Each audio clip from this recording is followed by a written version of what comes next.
bote na bino de partout. En tout cas, to sepeli suko kuta bino na mokolo lelo to kobetaka lisolo ya ba sérum ya vitamine C. Na préféré plus kozwa bato baza na 40 ans ti likolo na proposer bino 4 sérums ya vitamine C. Uniquement pour vous. 4 sérums, ok? Voilà, à tout à l'heure, on se retrouve pour la présenter les bino sérums. Boutique na biso eza na commune à Kinshasa, non loin ya Wileri, na croisement Wangata Croix-Rouge. Na immeuble moko eza centre de santé à Mani, eza peint en vert. Ou bien au bengi biso na 089 17 48 871. Boye ibolamu. Voilà. En tout cas, soyez les bienvenus, installez-vous, prenez place. Et Tobandi, d'accord? Voilà. Comme Bino se installé déjà, merci beaucoup. Merci Nabino Babozala Nabiso déjà. Oh, Bovanda déjà, Bovanda Samasolo en tout cas. Merci beaucoup. Merci à toutes les mamans de partout. Nabino, merci pour le message de Bino. C'est toujours un grand plaisir. Né dans le banso souci ezali au komelinga na message. Na WhatsApp, non répondre. Ceux qui n'ont monique et l'eau, il faut au foutanga, en tout cas au foutanga va répondre. Mais ceux qui n'ont monique et l'eau, au foutanga te. Non répondre sans problème, mais il faut aussi tenir compte de l'heure. Comment est-ce que vous pouvez à 23 heures ou bien 1 heure? Pour tout la nuit. Hein? Attention, vous avez besoin de son vélo. Hein? Pardon. Heure. C'est très important. 1 heure, 2 heures, 3 heures, vous ne pouvez pas répondre au téléphone. Attends. Voilà. En tout cas, merci beaucoup. Dans le baki lelo, nous présentons les bino 4 sérums. Il y a vitamine C. Vous voyez déjà que moi il banda. Alors, des mots il banda osa obligé, il y a cause un sérum non il y a vitamine C accompagné na crème anti-solaire. Ba crème anti-solaire eza midèle ebele. C'est à toi de voir ni somba pour accompagner. C'est toujours très important. Il y a cause là na crème anti-solaire ou associé na sérum na yo, il y a vitamine C. Mais attention, il y a des sérums où il y a vitamine C, il faut ça les langues uniquement le soir. Je vais vous expliquer pourquoi. Moussous au conseil long pendant la journée, ça ne dérange pas. Voilà. En tout cas, premier sérum nabiso o non la kisabino, il y a OG. Voilà. Sérum à vitamine C. Et ça vitamine C na vitamine E na kati. Yawana ça les biso a. Oui, donc ils ont un collagène pour booster vitamine C. Collagène est très important pour na biso. D'ailleurs pour na miku na biso pe est très important. Alors vitamine C déjà ils rappellent un plus pour protéger biso contre les soleils, pour estomper ba tache na longi, pour permettre à ce que pour na biso ezala et na éclat. Il y a tout ça la vitamine C. Mais comme collagène est si là déjà à cet âge-là, il faut rajouter. On a tout ça les là. Alors, un ingrédient, il y a citrus na kati. Ingrédient ici na bete abno lisolo non. D'ailleurs on tient lien pour comprendre. Mieux vaut utiliser vitamine C oyo na peau quoi. Pourquoi? Parce que ingrédient on a citron et simbakate na moi. Et ça na vitamine C. Mais et simbakate na moi. C'est mieux utiliser na peau quoi. Mais le matin oza na crème na yo anti-solaire au chapeau et protéger yo contre le soleil. Aux vitamine C na o chango na peau. Bien ya oyo na lobi eza na vitamine E na kati. Donc awa oza na collagène, oza na vitamine E na vitamine C. Mouto aza na ba bouton, ingrédient wana ya citrus, ça va aider. Mouto aza na bouton parce qu'à un certain âge aussi ba mikolo muso pe aza na bouton.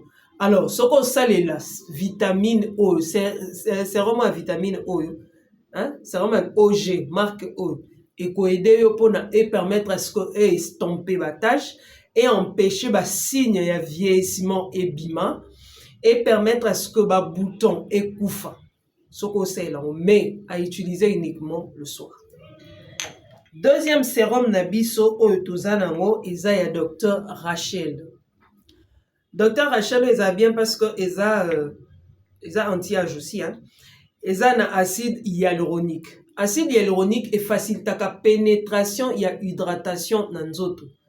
Donc, ROCL déjà na elongi et qu'on facilite à ce que hydratation, tout ce qui va venir, qui sont comme produit, hydratation déjà et salami na sérum et qu'on permettre et qu'on facilite à ce que ba produit est pénétré et vendre ces hydratation bien. Il y a na base il y a acide hyaluronique. Mais mouton aza en dessous il y a 40 ans à cause de ça tu peux utiliser ça pendant la journée. Ils ont un problème T, ils ont une complication T, ils ont un souci T. Pour parmi les ingrédients, ils ont que ingrédients ils ont que c'est la mouille non acide absorbique, ils glycérine, ils sodium donc voilà. Donc au conseil là sérum non il y a docteur Rachel et qu'on facilite pour la hydratation. Par contre, il faut estomper peu tâche, mais pas à fond, ou bien au fond. Il faut estomper vraiment, mais il faut éliminer, mais il faut protéger contre le soleil. Il faut faciliter la pénétration, il y a des produits moussous. On a bien, il y a vitamine C, il y a docteur Rachel.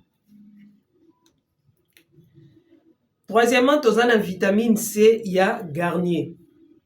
Vitamine C, il y a Garnier. Alors, ils en ont 3,5% hein, de vitamine C. Ils ont composé nanine. Ils ont la vitamine C, ils ont la niacinamide, ils ont l'acide salicylique. 3 choses. Au moins, évidemment, ils ont 3 dans 1. Donc, ils ont vitamine C simple T. Ils ont 3 dans 1. Ils ont la vitamine C, ils ont la niacinamide, ils ont l'acide salicylique. Acide salicylique, déjà, ils ont compatible T au sein de l'ango na moui. C'est mieux au sein de l'ango na peau, quoi. Et qu'on aide surtout ce qu'on a na bouton, bouton, acide salicylique et traitaka déjà. Et qu'on aide niacinamide peut ça bien pour protéger pour na biso, pour assurer na peau.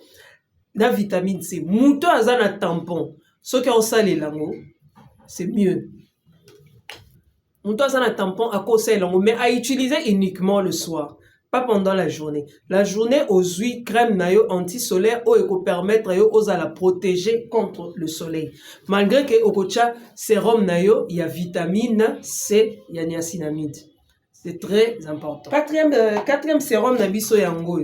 Ils ont foot of okali, il y a 99%. Ils ont vitamine C. Bien vitamine C oyo, muto yaza na ba tache. Muto yaza na ba bouton. Muto yaza omoni bato bazaka comment on appelle peau sensible. Donc soko bimi na moi boy esali yo ba rougeur. Soko bimi na moi boy esali yo boy. Ou bien soko tambo na moi epesi yo détend. Hein, décoloration wana. Alors si tu recours à ça, 99%, il y a fruits of okali, sérum et vitamine C et ko aider au makaso ko utilisons pendant la journée. Il n'y a pas de problème. Donc, écoïdo macas, mais il faut toujours accompagner ça na crème hydratante et puis crème anti-solaire na yo. Et raro bat basala ebele. Aebi que aopakola vitamine C na tongo hormone emsu ye vitamine C na ayaka ko chango na 12 heures. Mo ebimi nda yazu azo déposer vitamine C na. Ero chango bongo mo ipoesa nipo ekota yo na elongi o bien poesa la oni. Ero bachaka bilora bongo ochela na tonga oyebi ko obima pour empêcher mo isoke bimi e beta yo. OK? Soko chepe bongo, oche crème non hydratante, oche crème anti-solaire pour la protéger. Soki te pour ça leur retour. Et puis il faut éviter mutu mususu na mona ba tebe ba sa bono na ça la soin de visage, na routine matinale est différent. Soin de visage, na routine matinale. Ben, rare info botika.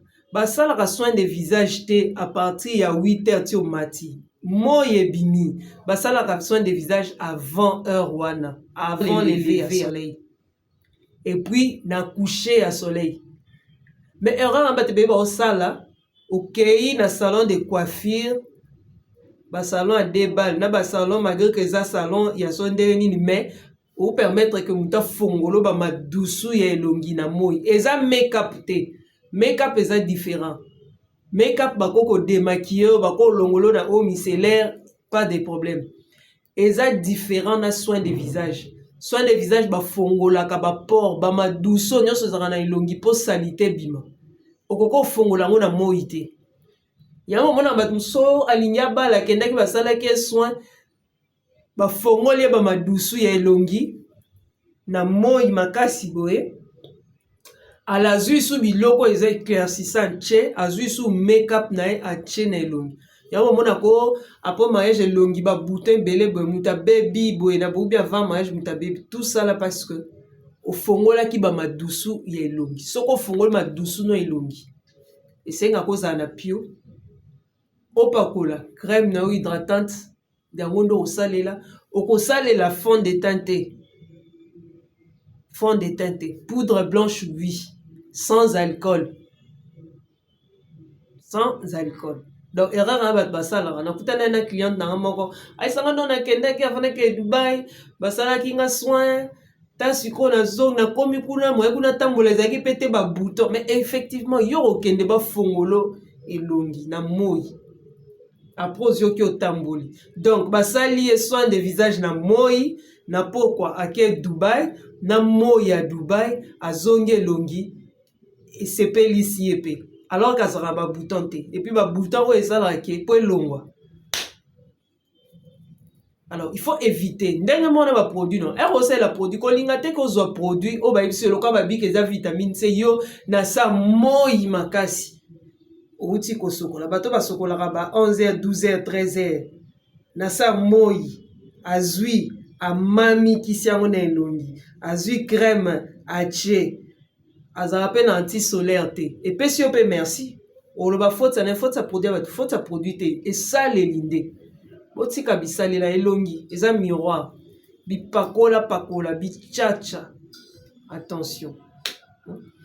Quoi on va péter on va na vitamine C. Na ebiso bien vitamine C mususu ba tchaka on a moité parce que ezana ba ingrédients oyo et simbakate. Na moi. Donc il faut utiliser ça le soir. Soko chango le soir, bon le matin, il faut ocha crème non anti-solaire. Même si ocha vitamine C le matin te, yeba ngendo ocha kana poko wana et dakaope le matin. Pour battre beba tout na nga question. Et dakape le matin. Crème non anti-solaire, c'est très important. Sans crème anti-solaire, ocha vitamine C et zui conséquence. Quoi qu'on le batte que ba episa episa ocha vitamine C.